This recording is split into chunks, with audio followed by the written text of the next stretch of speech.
कोलकाता के दिल में मैदान के हरे भरे फैलाव के बीचों बीच दूध जैसी सफेद संगमरमर की एक इमारत है जिसे अक्सर ब्रिटिश राज का ताजमहल भी कह दिया जाता है। बिल्कुल। लेकिन ये सिर्फ एक खूबसूरत इमारत नहीं है, ये पत्थर में लिखी एक ऐसी कहानी है जिसकी कई परतें हैं और आज भी वो कहानी हमसे बात करती है। बिल्कुल, और आज हमारी पूरी चर्चा इसी कहानी की परतों को खोलने पर है। हमारे श्रोता ने जो स्रोत भेजे हैं वो इस स्मारक की वास्तुकला, इसके इतिहास और आज के दौर में इसके मायने पर बहुत गहराई से नजर डालते हैं। तो हमारा मिशन सिर्फ ये बताना नहीं है कि ये कितना सुंदर है, बल्कि ये समझना है कि ये इमारत सिर्फ एक इमारत से कहीं ज्यादा क्यों है। सही कहा। हम इसकी दोहरी पहचान को खंगालेंगे, कैसे एक तरफ ये शाही ताकत का सबसे बड़ा निशान था और आज ये आधुनिक भारत की विरासत का एक अहम हिस्सा बन गया है। हाँ, चलिए इस कहानी को शुरू से शुरू करते हैं।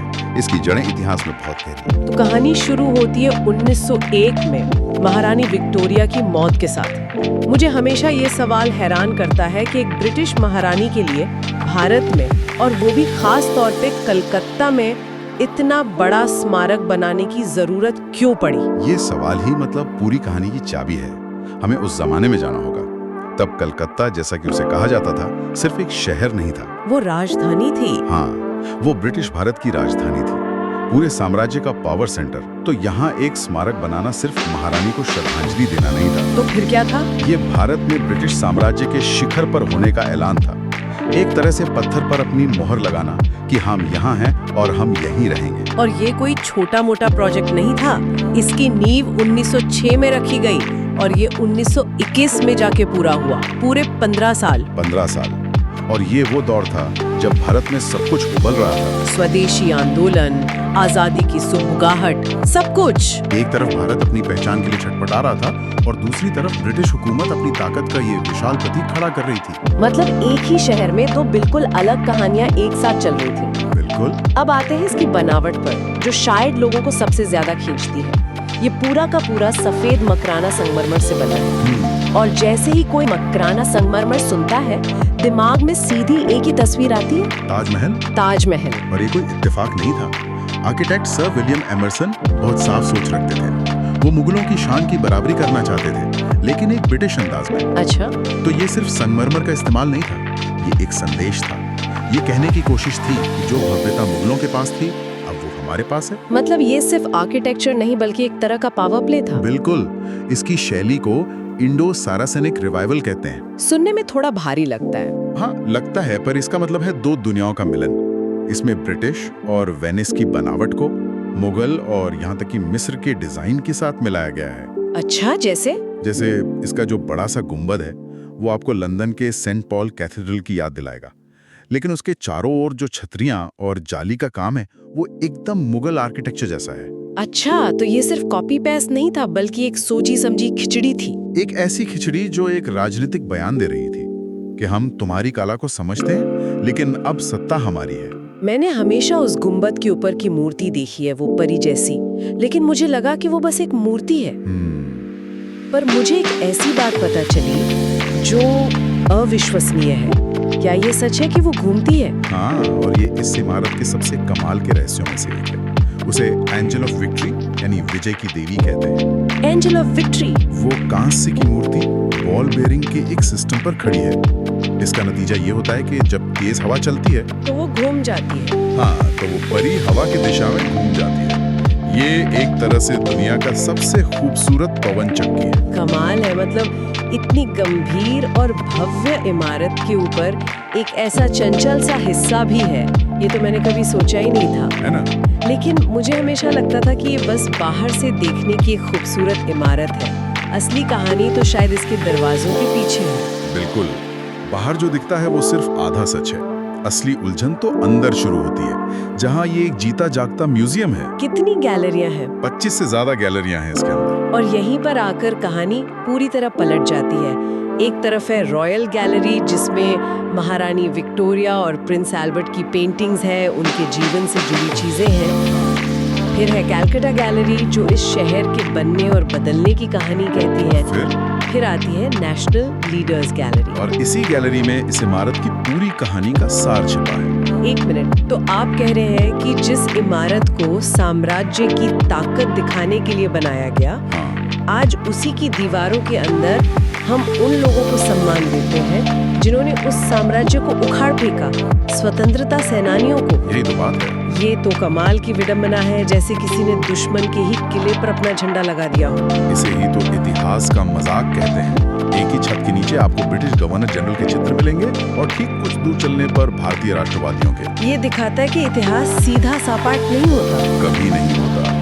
शासकों की याद में बनी इमारत में अब उन लोगों की कहानियां हैं जिन्होंने उस शासन के खिलाफ आवाज उठाई। तो ये सिर्फ आजादी की लड़ाई की कहानी नहीं है? नहीं, उससे भी ज्यादा जटिल है। दूसरी गैलरियों में आपको भारतीय रियासतों के राजाओं और नवाबों से जुड़ी चीजें मिलेंगी। अच्छा, ये उस दौर की सच्चाई को दिखाता है जहां रिश्ते सिर्फ शासक और शासित के नहीं, कहीं संधियां थीं, कहीं सहयोग था और कहीं टकराव। ये म्यूजियम उस पूरे इकोसिस्टम को हमारे सामने रख देता है। और ये बात इसे और भी गहरा बना देती है कि रविंद्रनाथ टैगोर और नेताजी सुभाष चंद्र बोस जैसे लोगों का भी यहाँ की प्रदर्शनियों से सीधा नाता रहा है। बिल्कुल। तो ये सिर्फ ब्रिटिशों की छोड़ी हुई कहानी नहीं रह जाती, ये हमारी अपनी कहानी का हिस्सा बन जाती है। सही कहा। यह एक ऐसी जगह बन जाती है जहां कई आवाजें एक साथ गूंजती हैं, कभी कभी एक दूसरे से टकराती हुई और कभी एक दूसरे में मिलकर एक नई कहानी बनाती हुई। और ये कहानी सिर्फ दीवारों के अंदर ही नहीं है ना?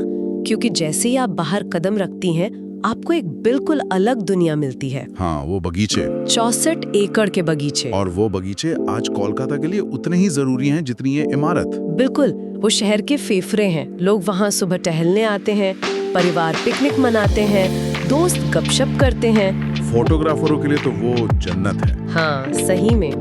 ये अब सिर्फ एक ऐतिहासिक स्मारक नहीं, बल्कि एक जिंदा सांस लेती हुई जगह है जिसे शहर के लोगों ने अपना बना लिया है। और यही इसका सबसे बड़ा बदलाव है।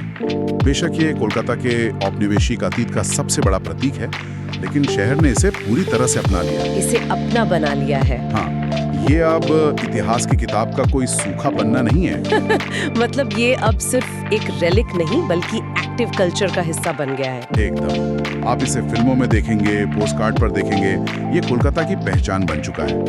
और शाम को होने वाला साउंड एंड लाइट शो इस बदलाव का सबसे अच्छा उदाहरण है। अच्छा, वो कैसे? वो शो भी कोलकाता का इतिहास बताता है, लेकिन एक नए भारतीय नजरिए से। कहानी वही है, लेकिन कहानी सुनाने वाला बदल गया है। अरे वाह! और रात में जब इस पर लाइट पड़ती है, तब तो इसकी खूबसूरती देखने लायक होती है। ये भारत की सबसे ज्यादा फोटो खींची जाने वाली जगहों में से एक है। हाँ। और इसमें कोई हैरानी की बात भी नहीं है। वो नजारा आपको कुछ देर के लिए रोक देता है। ये सच में एक यादगार अनुभव है। तो इस पूरी बातचीत के बाद हम उसी बड़े सवाल पर वापस आते हैं। इन सब का मतलब क्या है?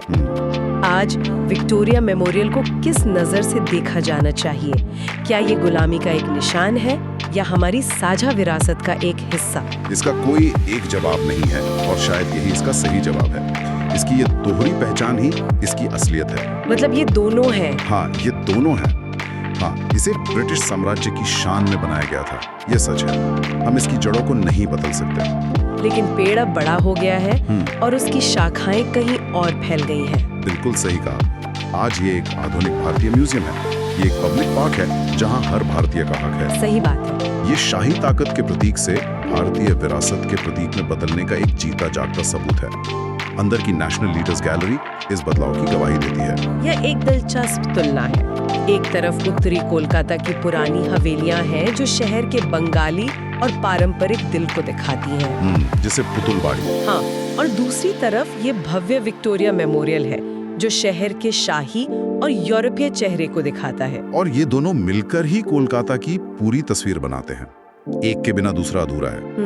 विक्टोरिया मेमोरियल हमें याद दिलाता है कि भारत का आधुनिक इतिहास कितना उलझा हुआ है और कैसे हमने औपनिवेशिक विरासतों को सिर्फ नकारा नहीं, बल्कि उन्हें अपनी कहानी में शामिल कर लिया है, उन्हें एक नया मतलब दे दिया है। तो कुल मिलाकर कहानी ये है, एक महारानी के लिए एक स्मारक बना ताजमहल वाले संगमरमर से, जिसके ऊपर हवा में घूमने वाली एक परी है। और आज वो एक ऐसा म्यूजियम है जहां शासकों और बागियों दोनों की कहानियां साथ साथ सुनाई जाती हैं। वाह! इससे बेहतर तरीके से इस कहानी को बयान नहीं किया जा सकता।